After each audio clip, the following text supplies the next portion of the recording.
Hardship is God's filter for who deserves success. If you've been through seasons where nothing made sense, betrayal, loss, rejection, starting over again and again, it wasn't punishment, it was qualification. Because everybody prays for success, but not everyone can carry it. So God filters. He lets hardship strip away your comfort, your ego, your dependence on people. So when the breakthrough comes, you're strong enough to hold it. Just like diamonds, they don't form without pressure. Gold isn't pure without fire. Why would your destiny be any different? If you know in your gut you're meant for more, but all you've seen is pain. I need you to understand this. The fact that you've survived what should have broken you is already proof that you are chosen. Your breakthrough is not late, it's being prepared. Hardship was never... If you got expensive taste, it's because God knows you can afford it. Have you ever noticed that everything you're drawn to in life somehow turns out to be the most expensive option? That hotel that you like, the car that you want, even the random chair that you just picked up in a store, it's always the priciest ones. And you laugh like, why me? But what if it's not an accident? What if expensive taste is God showing you your frequency?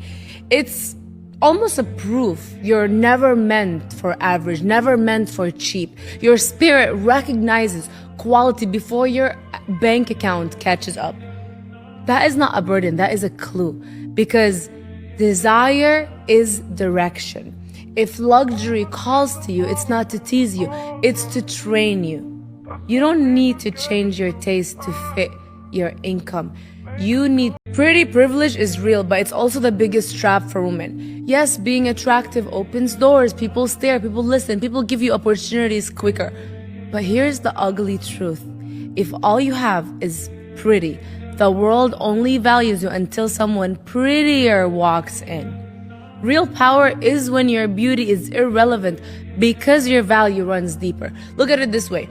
Pretty privilege buys attention, but money, intelligence, and status buys respect, and respect lasts longer than looks ever will. The most dangerous position for a woman is to believe that her face is her future. Because the glow up that really matters isn't in your jawline or your eyelashes. It's in your bank account. It's in your bank statements, your reputation. Poor people want you to lie to them. Rich people, they want the truth. That's the real difference.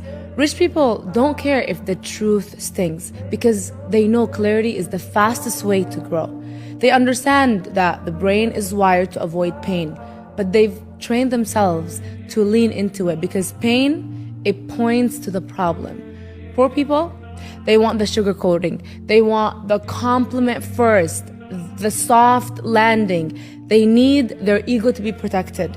They confuse feedback with attack, so they shut it down immediately instead of actually taking it to level up. And that's why they stay broke. They protect their feelings more than their future. If you want to be rich, stop asking people to make the truth comfortable. The faster you can take criticism raw, the faster you can rewire your brain to grow, and the faster you can actually build wealth. You have to be mean and cold to be a millionaire. Mean in saying no to people, cold in not feeling guilty when you protect your time, mean in saying no to offers that don't value, cold in turning down free work, mean in naming your price and not even flinching about it, cold in watching people get mad about it and letting them.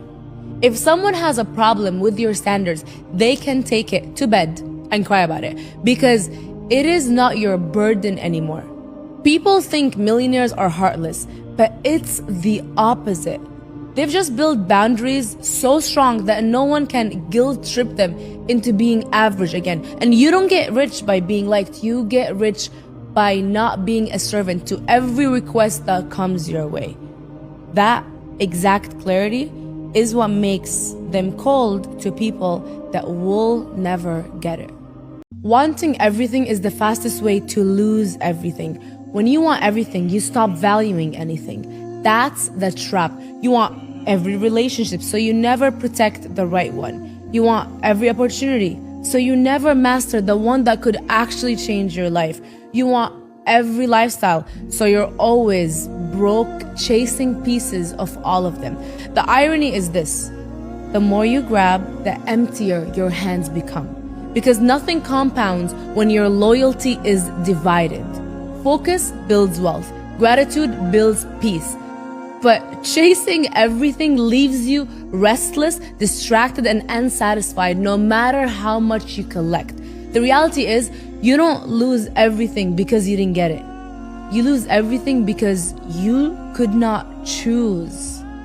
Poverty is the parent of crime. When people have nothing to lose, rules don't matter anymore. That's why poverty doesn't just create struggle, it creates chaos. A hungry person doesn't care about the laws, they care about survival. A broke neighborhood, they don't dream about peace, they dream about escape. Poverty raises children in fight mode. It teaches them to hustle before they can spell, to lie before they can trust, to take before they can ask.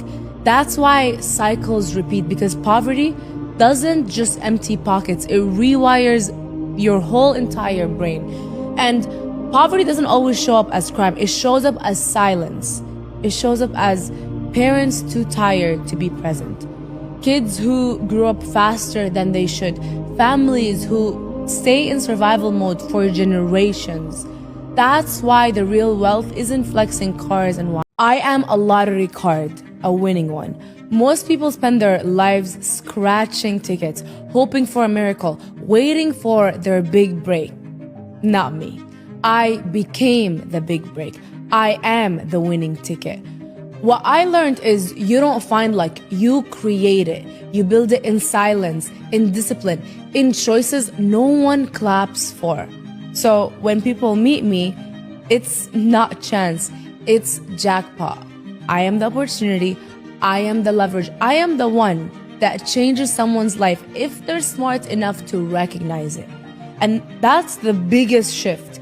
Stop scratching, stop waiting, become the prize, become so undeniable, so valuable, so rare that standing next to you feels like winning the lottery. Life doesn't check your ID before it blesses you. People act like starting over is failure, but it's not. Starting over is proof you had the courage to walk away from what was not working. Think about it, if you outgrow an environment, a relationship, your career, staying stuck is the real failure. Starting over means you're giving yourself another shot at peace, at alignment. Whether it's at 25, at 40, at 60, it does not matter. Some of the happiest, wealthiest, most powerful people alive are only there because they had the guts to begin again when everyone else was too scared. Hear me out. You don't run out of chances, you actually run out of courage. And the second you choose courage, you get a new life with what you really desire. Rock bottom is not a curse, it's the best foundation you'll ever get. Because think about it, when you've lost the job, the money, the relationship, the approval, there is nothing left for anyone to take away from you. That's why rock bottom is powerful. It's sturdy and it's solid, and it's the only ground where you're gonna finally stop pretending. Most people fear rock bottom, but the truth is that comfort actually ruins more lives than failure ever did. Comfort keeps you soft. Rock bottom, it hardens you, it sharpens you, it forces you to see what really matters. It kills your ego and it introduces you to your actual strengths. And here's the reality. People who have never hit rock bottom are often fragile.